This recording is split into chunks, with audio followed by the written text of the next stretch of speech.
ನಮಸ್ತೆ, ನಾನು ನಿಮ್ಮ ಕಲಾನಿಲಯದ ತುಂಬು ಮನೆ ಸೊಸೆ ಬಸಂತ. ನಾವು ಊಟಿಗೆ ಹೋಗೋಣ ಅಂತ ಅಂದ್ಕೊಂಡಿದ್ವಿ. ಸಪ್ಪಾರಿದ್ದೆಲ್ಲ ಸೊ ನಮ್ಮ ಮನೆಯಿಂದ ಟ್ರಿಪ್ ಹೋಗ್ತಾ ಇರೋದು. ಸೊ ಆಟೋ ಬುಕ್ ಮಾಡಿಕೊಂಡು ಹೋಗ್ತಾ ಇದ್ವಿ. ನೆಕ್ಸ್ಟ್ ಬೇಗ ಬೇಗ ಎತ್ತಿ ನಾವು ರೆಡಿಯಾಗಿ ಅಲ್ಲಿ ಮಾರ್ನಿಂಗ್ಗೆ ಹೊರಟ್ವಿ. 6:15 ಆಗಿತ್ತು. ಸೊ ನೋಡಿ ಆಲ್ರೆಡಿ ಹೋಗ್ತಾ ಇದ್ದೀವಿ ನಾವು. ನಾನು ಅದನ್ನೆಲ್ಲ ಎಡಿಟ್ ಮಾಡೋಕ್ಕಾಗಿಲ್ಲ. ಸೊ ನೋಡಿ ಎಲ್ಲ ನಮ್ಮ ಅಕ್ಕನ ಮಕ್ಕಳು, ನಮ್ಮ ಮಕ್ಕಳು, ಇವರು ನಮ್ಮ ಅಕ್ಕ ಎಲ್ಲ ಹೋಗ್ತಾ ಇದ್ದೀವಿ. ನಾವೆಲ್ಲ ಹಿಂದೆಗಡೆ ಕೂತಿದ್ದೀವಿ. ಸೊ ನಮ್ಮ ಡ್ಯಾಡಿ, ನಮ್ಮ ಮಮ್ಮಿ, ನಮ್ಮ ಅಕ್ಕನ ಮಕ್ಕಳು, ನಾವು ಅಷ್ಟೇ. ಬೇರೆ ಜರ್ನಿ ಮಾರ್ನಿಂಗ್ ಸ್ಟಾರ್ಟ್ ಆಯಿತು. ಎಲ್ಲ ನಿಂತ್ಕೊಂಡ್ವಿ. ಟಿಫನ್ ಏನು ಮಾಡ್ಕೊಂಡಿರಲಿಲ್ಲ. ಹೋಗ್ತಾ ಒಂದವೇ ಹೋಟ್ಲಲ್ಲಿ ಹೋಗೋಣ ನಮ್ಮ ಮುದ್ದು ಮಗಳು ಮೈಸೂರು ಮಲ್ಲಿಗೆ ಮೈಯೆಲ್ಲ ಹೋಳಿಗೆ ಅಂಗಾಂಗ ಅರಳಿಸಿ ಪಂಚಾಂಗ ಓದಿಸಿ ಮಲ್ಲಂಗ ಹಾಸಿ ಬಿಡುವೆ ಈ ಮೈಸೂರೇ ಬರೆದು ಬಿಡುವೆ.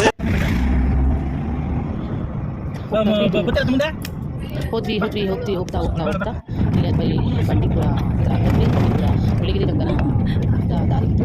ಸೊ ಫಸ್ಟ್ ಟ್ರಾಫಿಕ್ ಜಾಮ್ ಆಗ್ತದೆ. ಸೊ ತುಂಬ ಎಲ್ಲ ಮಾಡಿ ಹೋಗ್ತಾ ಇದ್ದೀವಿ. ನೋಡಿ ಎಲ್ಲ ಕಾರಣ ಫುಲ್ ಮುಂದಕ್ಕೆ ಅದಾಗಿ ನೆಕ್ಸ್ಟ್ ಬಂಡೀಪುರ ಅಭಯ ಸಿಕ್ತು. ಸೊ ಕಾಡು ನಮ್ಮ ಕರ್ನಾಟಕಕ್ಕೆ ಸೇರಿದಂತಹ ಕಾಡಿದು. ಕಾಡು ಅದಕ್ಕೆ ಎಲ್ಲ ಪ್ರಾಣಿಗಳನ್ನ ಸೇಫ್ಟಿಗೆ ನಾವು ಎಲ್ಲ ಕವರ್ ಮಾಡ್ಕೊಂಡು ಹೋಗಬೇಕು. ಏನಕ್ಕೆ ಅಷ್ಟು ಶೆಕೆ ಎಲ್ಲ ಸಾಕಾಗ್ತಿದೆ. ಸ್ವಲ್ಪ ಕಾಡು ಸಿಕ್ಕಿದ ತಕ್ಷಣ ನಮ್ಗೆ ಅರ್ಧ ಊಟಿ ಸಿಕ್ಕಿದೆ ಅನ್ನೋ ಹ್ಯಾಪಿ ಆಯಿತು. ನೋಡಿ ಎಲ್ಲಿ ನೋಡಿದ್ರು ಹಸಿರು ತುಂಬಾ ಖುಷಿ ಆಯಿತು. ಯಾಕಂದರೆ ವರ್ಷಕ್ಕೊಂದು 2 ಸಲ ನಮ್ಮ ತಂದೆ ನಮ್ಮ ಕರ್ಕೊಂಡು ಹೋಗ್ತಾರೆ ಹೊರಗಡೆ. ಲಾಸ್ಟ್ ಟೈಮ್ ನಾವು ಪಾಂಡಿಚೇರಿಗೆ ಹೋಗಿದ್ವಿ. ನಾನು ಅವಾಗಿನ್ನೂ ಯೂಟ್ಯೂಬ್ ಚಾನಲ್ ಓಪನ್ ಮಾಡಿರಲಿಲ್ಲ. ಓಪನ್ ಮಾಡಿದ್ರೆ ನನಗೆ ತೋರಿಸ್ತಾ ಇದ್ದೆ. ಅಲ್ಲಿ ಎಲ್ಲಿ ಹೋದ್ರು ಸಮುದ್ರ ಹಾಗೆ ಇಲ್ಲಿ ಎಲ್ಲಿ ನೋಡಿದ್ರು ಹಸಿರು. ನಿಜವಾಗ್ಲೂ ಮನೆಯಲ್ಲೇ ಇದ್ದು ಕೆಲಸ ಮಾಡೋಕ್ಕೆ ಒಂದು 6 ತಿಂಗಳಿಗೆ ವರ್ಷಕ್ಕೊಂದ್ಸಲ ಹೋದರೆ ಸ್ವಲ್ಪ ರಿಫ್ರೆಶ್ಮೆಂಟ್ ಸಿಗುತ್ತೆ. ನಾನು ಈ ವಿಷಯದಲ್ಲಿ ನಮ್ಮ ತಂದೆಗೆ ತುಂಬಾ ಥ್ಯಾಂಕ್ಸ್ ಹೇಳ್ತೀನಿ. ನಮ್ಮನ್ನ ನಿಜವಾಗ್ಲೂ 6 ತಿಂಗಳಿಗೊಂದ್ಸಲ ಹೊರಗಡೆ ಕರ್ಕೊಂಡು ಹೋಗ್ತಾರೆ ಬನ್ನಿ ಅಂತ. ನಮ್ಮ ಯಜಮಾನ್ರು ಕರೋದ್ರು. ಸೊ ಅವ್ರು ಕೆಲಸ ಬಿಸಿರೋದ ಬರೋಕ್ಕಾಗಿಲ್ಲ. ಸೊ ನಾವು ಹೋಗ್ತಾ ಇದ್ದೀವಿ. ನೋಡ್ತಾ ಇದ್ದೀರಲ್ಲ ಹೆಂಗಿದೆ ಕಾಡು. ನಮ್ಮ ಬಂಡೀಪುರದ ಪೊಲೀಸರ ರಕ್ಷಣಾ ಅಭಯಾರಣ್ಯ ಹೋದ್ವಿ. ಒಂದ್ಸಲ ಅಲೋಡಿಲ್ಲ ಅಂತ ಇತ್ತು.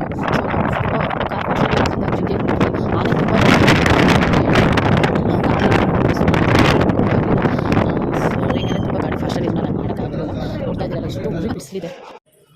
ಎಷ್ಟು ಊರು ಬಿಸಿಲು ಅಂದರೆ ಅಷ್ಟು ನೋಡಿ ಬಂದು ರೀಚ್ ಆದ್ವಪ್ಪ ನಾವು ನಮ್ಮ ಕರ್ನಾಟಕದ ಮಡಿಕೇರಿ, ಕರ್ನಾಟಕದ ಕಾಶ್ಮೀರ ಅಂತಲೇ ಹೆಸರುವಾಸಿಯಾಗಿರುವ ಊಟಿಗೆ. ಹೇಗಿದೆ? ಚೆನ್ನಾಗಿದೆ ಅಲ್ಲ? ಊಟಿಗೆ ಎಂಟು ಕೊಡ್ತಾ ಇದ್ದಂಗೆ ಆ ಒಂದು ತಣ್ಣನೆ ಗಾಳಿ, ಎಲ್ಲಿ ನೋಡಿದ್ರು ಹಸಿರು, ತುಂಬ ಒಂಥರ ಕಣ್ಣಿಗೆ ಒಂದು ತಂಪು ಅನಿಸ್ಬೋದು. ಎಷ್ಟು ಚೆನ್ನಾಗಿದೆ ಅಂದರೆ ವೆದರು. ನಿಜವಾಗ್ಲೂ ನಮ್ಮ ಬೆಂಗಳೂರಲ್ಲಿ ಎಷ್ಟು ಬಿಸಿಲಿತ್ತು ಅಂದರೆ ಇಲ್ಲಿ ಬಂದಿದ್ದ ತಕ್ಷಣ ನಮ್ಗೆ ಅಷ್ಟು ಮೈ ಜುಮ್ಮೆಂತು, ಅಷ್ಟು ಕೂಲ್ನೆಸ್ ಇತ್ತು. ನೋಡ್ತಾ ಇದ್ದೀರಲ್ಲ ನೀವು ಎಷ್ಟು ಉದ್ದೋದ ಹಸಿರು ಮರಗಳು. ಇದು ರಜೆ ದಿವಸ ಆಗಿರೋದ್ರಿಂದ ತುಂಬ ಜನ ಬ್ಯಾಂಡಿ ನೋಡ್ತಾ ಇದ್ದೀರಲ್ಲ, ತುಂಬ ಜನ ಎಷ್ಟು ಬರ್ತಾ ಇದೆ ನೋಡಿ. ಫೈನಲಿ ಬಂದ್ವಿ ಊಟಿಗೆ. ರೂಮ್ ಬುಕ್ ಮಾಡಿದ್ವಿ. ನೋಡಿ ರೂಮ್ ಇದೆ. ರೂಮು ಸಿಕ್ತು ನಮಗೆ. ತುಂಬ ಕಾಸ್ಟ್ಲಿ ಇತ್ತು ರೂಮು, ಏಕೆಂದರೆ ಇದು ಸೀಸನ್ ಆಗಿರೋದ್ರಿಂದ ಎಲ್ಲೂ ಸಿಗಲಿಲ್ಲ. ನಮ್ಮ ಲಕ್ಕಿಯಸ್ ಲಾಸ್ಟ್ ಟೈಮ್ ನಮ್ಮ ಡ್ಯಾಡಿ ಮಮ್ಮಿ ಸೊ ಇದೇ ಹೋಟೆಲಲ್ಲಿ ಸ್ಟೇ ಆಗಿರೋದ್ರಿಂದ ನಾವು ಡೈರೆಕ್ಟ್ಲಿ ಈ ಹೋಟೆಲ್ಗೆ ಬಂದ್ವಿ. ಸೊ ನಮ್ಮ ರೂಮು ಸಿಕ್ತು. ನೋಡಿರಿ ಫ್ರೆಂಡ್ಸ್ ಹೇಗಿದೆ. ಇದೇ ಹೋಟೆಲ್ ಮಾಡಿದ್ದು. ಕೆಳಗಡೆ ಬಂದ್ವಿ, ಎಲ್ಲ ಬುಕ್ಕೆಲ್ಲ ಮಾಡಿ ತಿರ್ಗಾ ರೂಮ್ ಫಸ್ಟ್ ನೋಡ್ಕೊಂಡು ಬಂದ್ಬಿಟ್ವಿ. ಆಮೇಲೆ ಬಂದು ಎಲ್ಲ ಬುಕ್ ಮಾಡಿ ಸ್ವಲ್ಪ ಕೂತ್ಕೊಂಡಿದ್ದೀವಿ. ನಮ್ಮ ಡ್ಯಾಡಿ ಎಲ್ಲ ಡಾಕ್ಯುಮೆಂಟ್ಸ್ ಕೊಡ್ತಾ ಇದ್ದಾರೆ. ಪ್ರೊಸೀಜರ್ಸ್ ಇರುತ್ತಲ್ಲ. 5 ಗಂಟೆ ಆಗಿತ್ತು. ನಾವೆಲ್ಲ ಊಟ ಮಾಡೋಷ್ಟರಲ್ಲಿ ನೋಡಿ ಫುಲ್ ಮೀಲ್ಸ್ ತೊಗೊಂಡು ಚೆನ್ನಾಗಿ 6 ಕಾರ್ಸ್ ಹೋಗಿ ನೆಕ್ಸ್ಟು ತಿಂದ್ಬಿಟ್ಟು ಫ್ರೆಶ್ ಅಪ್ ಆಗಿಬಿಟ್ಟು ನಾವು ಹೋಗಿದ್ದೆ. ನಾವು ನೋಡ್ತಾ ಇದ್ದೀರಲ್ಲ ಫ್ರೆಶ್ ಅಪ್ ಆಗಿ ಇಮಿಡಿಯೇಟಾಗಿ ನಾವು ಹೋಗ್ತಾ ಇದ್ದೀವಿ. ಎಲ್ಲಿಗೆ ಅಂದರೆ ಬೊಟಾನಿಕಲ್ ಗಾರ್ಡನ್ ಹೋಗ್ತಾ ಇದ್ದೀವಿ. ಎಷ್ಟು ರೋಡು ಚಿಕ್ಕದಿರುತ್ತೆ ಅಂದರೆ ಊಟಿಲಿ ಅಷ್ಟು ಚಿಕ್ಕದಿರುತ್ತೆ. ಎಲ್ಲರೂ ಗಾಡಿ ವೆಹಿಕಲ್ ಚಾರ್ಜ್. ನಾನು ನಿಜವಾಗ ನಮ್ಮ ಬೆಂಗಳೂರಲ್ಲಿ ಬಳಕಾಗಲ್ಲ. ಏನಕ್ಕಂದರೆ ಟೂರಿಸ್ಟ್ಗಳು ಅದು ಕರ್ನಾಟಕ ಅನ್ನೋ ಗಾಡಿಗಳಂತಲೇ ಮಾಡ್ತಾರೆ. ಎಕ್ಸ್ಟ್ರಾ ಚಾರ್ಜಸ್ ಕೇಳೋದು, ದುಡ್ಡು ಫುಲಿ ಮಾಡೋದು ಅದೆಲ್ಲ ಮಾಡ್ತಾರೆ. ತುಂಬ ಎಕ್ಸ್ಟ್ರಾ ದುಡ್ಡು ಎಲ್ಲ ಇದು ಮಾಡ್ತಾರೆ. ಸೊ ನಮ್ಮ ಬೊಟಾನಿಕಲ್ ಗಾಡಿ ಮಾಡ್ತಾ ಇದ್ದಂತೆ ನಮಗೆ ಇಲ್ಲಿ ಸಿಗುತ್ತೆ. ಟಿಕೆಟ್ ತೊಗೊಂಡ್ವಿ ನಾವು. ಎಂಟ್ರಿ ಫೀಸ್ ಅಷ್ಟೇ. ಮುಂದೆ ಹೋಗ್ತಾ ಇದು ಬರೀ ಎಂಟ್ರಿ ಚಾರ್ಜು. ಬೊಟಾನಿಕಲ್ ಗಾರ್ಡನ್ ಹೋಗೋಕ್ಕೆ ಸಪ್ರೇಟಾಗಿ ಚಾರ್ಜ್ ಇದೆ. ಅಡಲ್ಟ್ಸ್ಗೆ ಬೇರೆ, ಚೈಲ್ಡ್ಗೆ ಬೇರೆ. ಕರ್ನಾಟಕ ಗಾಡಿ ನಮ್ಮದೇ ಹೋಗ್ತಾರೆ. ಎಲ್ಲೋದ್ರು ತಮಿಳಿಯನ್ಸ್ಗೆಲ್ಲ ಇದು ತಮಿಳ್ ಭಾಷೆ ತಮಿಳವರೇ ಜಾಸ್ತಿ. ಟೂರಿಸ್ಟ್ಗಳು ತುಂಬ ಜನ ಇದ್ದಾರೆ. ತುಂಬ ರಶ್ ಇದೆ ಊಟಿ. ನೋಡಿ ನಮ್ಮ ಬೇಬೀಸ್ ಕೂತ್ಕೊಂಡು ವೆಯ್ಟ್ ಮಾಡ್ತಾ ಇದ್ದಾರೆ. ಫುಲ್ ಕಪ್ಸ್ಕೊತಾ ಇದ್ದೀನಿ. ನಮ್ಮ ಕರ್ನಾಟಕ ಗಾಡಿ ಬಂತು. ರಶ್ ಇದೆ ನೋಡಿ, ಎಷ್ಟು ರಶ್ ಇದೆ. ನಾನು ಕ್ಯೂ ಅಲ್ಲೇ ನಿಂತ್ಕೊಂಡು ವೆಯ್ಟ್ ಮಾಡ್ತಾ ಇದ್ದೀನಿ. ಸೀಸನ್ ಇರೋದ್ರಿಂದ ಎಲ್ಲ ಕಡೆ ಟ್ರಾಫಿಕ್ ವೇಟಿಂಗು. ನೀವು ರಜದಲ್ಲೆಲ್ಲ ಎಲ್ಲಿ ಹೋಗಿದ್ದೀರಾ ಕಮೆಂಟ್ ಬಾಕ್ಸಲ್ಲಿ ಹಾಕಿ. ನೋಡಿ ಟಿಕೆಟ್ ತೊಗೊತಾ ಇದ್ವಿ, ಅವರಂತೂ ಫುಲ್ ಗರಮ್ ಆಗಿದ್ರು ಟಿಕೆಟ್ ಕೊಡೋರು. ತೊಗೊಂಡು ಹೋಗ್ತಾ ಇದ್ದೀವಿ, ಸಾಕಾಗಿ ಹೊರಗಡೆ ಹೋಗ್ತಾ ಇದ್ದೀವಿ. ಫುಲ್ ಫ್ರೆಶ್ ಗಾಡಿ. ನಿಮ್ಗೆ ತುಂಬ ಡಿಸ್ಟರ್ಬ್ ಇದೆ ಅನಿಸುತ್ತೆ ನನ್ನ ವಾಯ್ಸು, ಏನಂದರೆ ನನ್ನ ರೂಮಲ್ಲಿ ಇರೋದ್ರಿಂದ ಇಲ್ಲಿ ಹೋಟೆಲ್ ರೂಮಲ್ಲಿ ನಾನು ರೆಕಾರ್ಡ್ ಮಾಡ್ತಾ ಇರೋದು. ಸೊ ಪಕ್ಕದ ರೂಮ್ಸು ಔಟ್ಸೈಡ್ ವೆಹಿಕಲ್ ಸೌಂಡಲ್ಲಿ ಕೇಳ್ತಾ ಇದೆ. ಸ್ವಲ್ಪ ದಿವಸ ನಾನು ಎಡಿಟಿಂಗ್ ಕಲಿತು ನೀಟಾಗಿ ಹಾಕ್ತೀನಿ, ಯಾರು ದಯವಿಟ್ಟು ಬೇಗ ಮಾಡ್ಕೊಂಬಿಡಿ. ನೋಡಿ ಹೋಟೆಲ್ ಗಾಡಿಗೆ ಎಂಟ್ರಿ ಕೊಟ್ವಿ, ಹೆಂಗಿದೆ ಗೊತ್ತಾ ಫ್ರೆಂಡ್ಸ್, ತುಂಬ ಖುಷಿ ಆಗುತ್ತೆ. ಹೂಗಳನ್ನ ನೋಡ್ತಾ ಇದ್ದರೆ ನಮ್ಮ ಮುಖದಲ್ಲಿರೋ ಒಂದು ಟಯರ್ಡ್ನೆಸ್ಸು ಒಂದು ಇದು ಹೋಗುತ್ತೆ. ಆ ಕೆಂಪು ಗುಲಾಬಿ, ಹಸಿರು ಶೋ ಪ್ಯಾಂಟ್ಸ್ಗಳು, ಅಮ್ಮ 2 ಕಣ್ಣು ಸಾಕಾಗಲ್ಲ ಫ್ರೆಂಡ್ಸ್, ಅಷ್ಟು ಚೆನ್ನಾಗಿದೆ.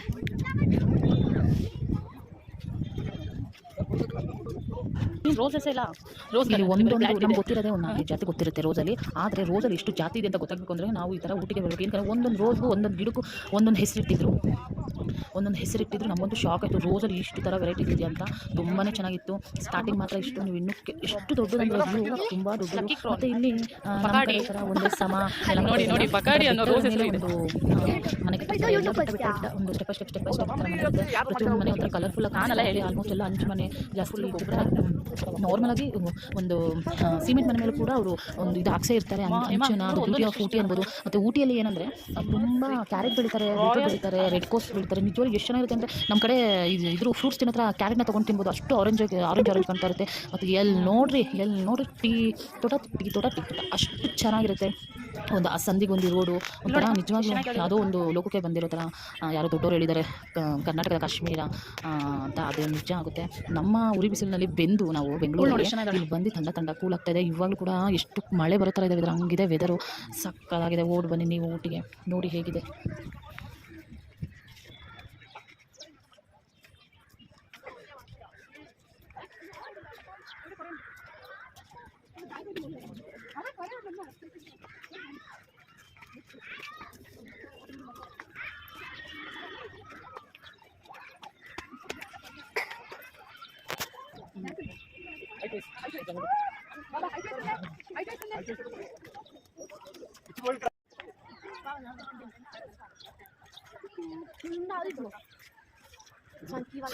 ಇನ್ನೊಂದು ಹೇಳಬೇಕು ನೋಡಿ, ಇದು ರೋಸ್ ಬೊಟಾನಿಕಲ್ ಗಾರ್ಡನಲ್ಲಿ ನಾವು ಒಂದು ಸೆಕೆಂಡ್ ಫ್ಲೋರ್ ಥರ ಕೆಳಗಡೆ ಇಳಿದು ಬಂದ್ವಿ. ಎಷ್ಟು ಚೆನ್ನಾಗಿದೆ ಅಂದರೆ ಇಲ್ಲಿ ತುಂಬ ವೆರೈಟೀಸ್ ಇತ್ತು. ಎಲ್ಲ ಗಿಡದಲ್ಲೂ ಒಂದು 10-15 ಹೂವುಗಳಿತ್ತು. ಒಂದು ಕಲರ್ ಒಂದು ರೋಸ್ ಇರಲಿಲ್ಲ, ಒಂದೊಂದು ಜಾತಿನೂ. ನಿಜವಾಗ್ಲೂ ಅವ್ರ ಪರಿಶ್ರಮಕ್ಕೆ ನಾವು ಟಿಕೆಟ್ ಕೊಟ್ಟಿದ್ದು ನಮಗೆ ಖುಷಿ ಆಯಿತು. ಇದನ್ನು ಎಷ್ಟು ಕಷ್ಟ ರೀ, ಒಂದು 10 ಪಾಟ್ ಬೆಳೆಸಬೇಕು ಅಂದರೆ ಎಷ್ಟು ನಮ್ಗೆ ಇದು. ಇವ್ರ ಅಂತರದಲ್ಲಿ ಈ ಥರ ಎಲ್ಲ ಹಾಕಿ ಈ ಥರ ಎಲ್ಲ ಬೆಳೆಸಿ ನೋಡಿ ಹೆಂಗೆ ನಮ್ಮ ಕಲಾನಿಲಯ ತುಂಬು ಮನೆ ಥರನೇ ಎಲ್ಲ ತುಂಬ್ಕೊಂಡಿದ್ದಾವೆ ಖುಷಿಯಾಗಿ.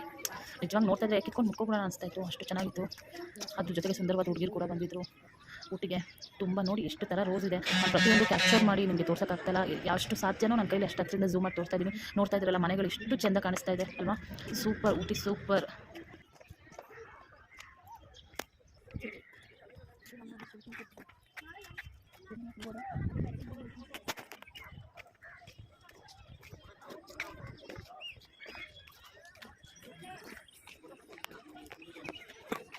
ಇಲ್ಲ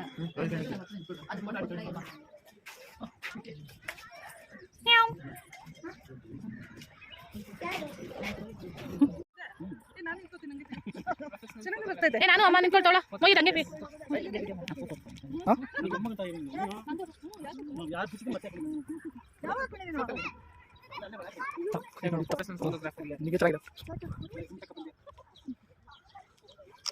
ಲೇ